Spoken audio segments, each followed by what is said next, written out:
tableau bi ñu leen di woon nii boo ko totalisé daf lay jox 82 000 tonnes environ mu des li des ci année bi donc ci année bi même boo leen mayee 65 jours yi pour que le calcul soit simple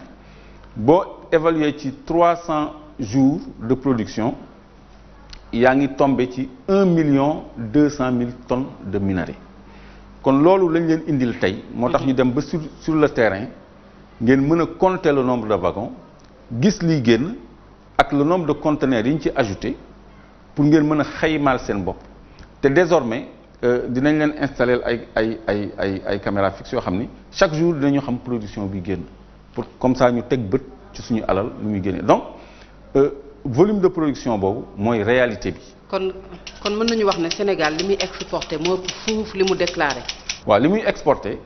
moo ëpp fuuf li muy déclaré te firnde bi mooy train bi capacité de charge am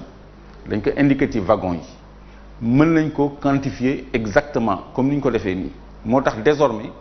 tous les jours loolu mënul xaj ci télé bi mais ci suñu site danañ leen jox les volumes de production qui partent comme ça Sénégal bu nekk mën a defal boppam calculam donc 62 496 tonnes globales yi ñuy déclaré par an li ñuy exporté ëpp na ko fuuf parce que boo considéré 300 jours de volume d'exportation da lay jox 1 200 000 tonnes compte non tenu des 65 jours restants de l'année donc loolu muy loo xam ne perte de production la kooku muy benn dëppoowul ak li ñu signanté ci contrat yaa ngi nii 80 000 tonnes moo ci nekk décret bi aussi 80 000 tonnes moo ci nekk mais ñoom li ñuy produire au total ça fait 7 300 tonnes ci zircon bi kese waxuma ilménite bi 600 000 tonnes la mais on nous déclare moins que ça et en réalité ñu ngi génne lu ëpp loolu donc loolu moo doon intérêt tey ñu demal leen ci terrain bi wanal leen ngeen gisal seen bopp xam ni zircon bi vraiment Sénégal gisu ci boppam parce que secteur minier en général li ñu ciy déclaré du dëppoo ak réalité bi moo tax tey ñu dugg ci volume de production yi parce que ci année 2016 li ñu am yépp ci suñu secteur minier ñu ngi ko xayma ci 300 et quelques milliards de francs te document Jeune Afrique économie bi ngeen di gis nii bu daté de 1997 yéen a ngi ciy gis ni Sénégal mu ngi am ci recette d'exportation kese ci production am retombée fiscale sax bokku ci 3000 milliards de francs CFA de recettes d'exportation sur les 10 prochaines années donc ça veut dire au moins 300 milliards par an te loolu mooy statistique bu 97 boobu exploité wuñu zircon boobu y avait pas 35 permis d'or boobu y avait pas de gaz y avait pas de pétrole ñaari unité de phosphate moo amoon léegi y en a plus de 6 te ñu ngi continuer di délivrer ay kii benn cimenterie moo amoon y en a 3 donc recettes minières yi tey la waroon a multiplier au moins par 5 donc on est resté aux statistiques de 87 ci volume de production mine kon beneen deuxième élément de comparaison boobu tamit boo ko xoolee xam ne li ñuy wax du dëgg donc ñun dañu bëgg leeral leen li ñu am dëgg pour ngeen xam ni njiit yi waxuñ ñu li ci nekk donc 97 li ñu doon am dëppoog li ñuy am 2019 loolu yenuwul maanaam.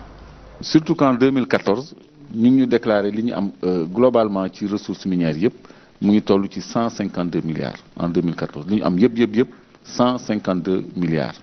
donc loolu moo doon solo émission bi tey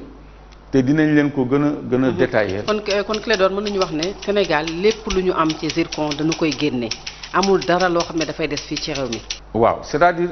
loolu mooy problème bi parce que ñun dañuy génnee suñu minerai jaay ko à l'état brut alors que valeur ajoutée maanaam xaalis bi dëgg mu ngi ci weñ gu weex googu ñu waxoon mooy premium zircon bi te ñu ciy produire 28 000 tonnes d'après chiffre ITIE boobu moom la àddina yépp soxla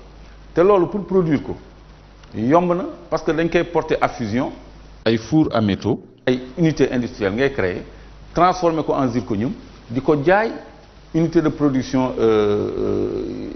nucléaires yi di ko jaay industrie de pointe yi nga xam ne da koy soxla valeur bi yokku parce que à l'état brut ça te rapporte presque rien c'est 1,5 $ la tonne lañ koy jaayee ñun alors que li ñu ciy def lu am valeur la pierre ornementale yi tamit bu ñu ko defaree lu am valeur la les verres spéciaux mooy écran télévision yeeg téléphone yeeg yooyu bu ñu ko defee di ko exporter mën nañu am ay produits ay manufacturiers yoo xam ni dañuy jox tissu industriel jox ñu main d'œuvre jox ñu valeur ajoutée ak entrer dans l'économie mais ñun en vrac noonu brut lañ koy exporter. léegi nag lenn moo ma jaaxal moom laay terminer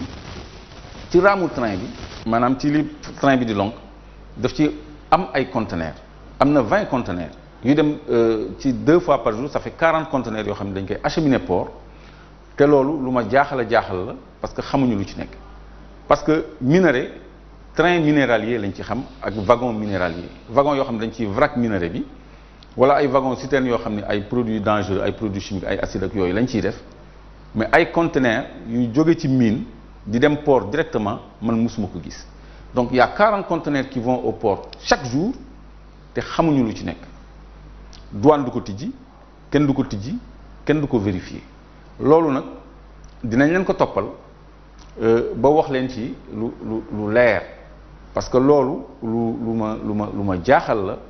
parce que musuma gis train minéralier buy convoyer autant de conteneurs et de façon aussi régulière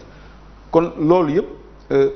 dafay wone ni rek war nañu teg bët ci suñu alal war nañu lijjanti suñu alal fu muy dugg ak fu muy parce que am nañu douane war na am un minimum de contrôle ci liy génn dëkk bi kon fii la ñuy yemale waxtaan bi tey beneen yoon ñu leeral leen ci beneen fànn incha allah salaamaaleykum wa rahmatullahi taala wa barakatuh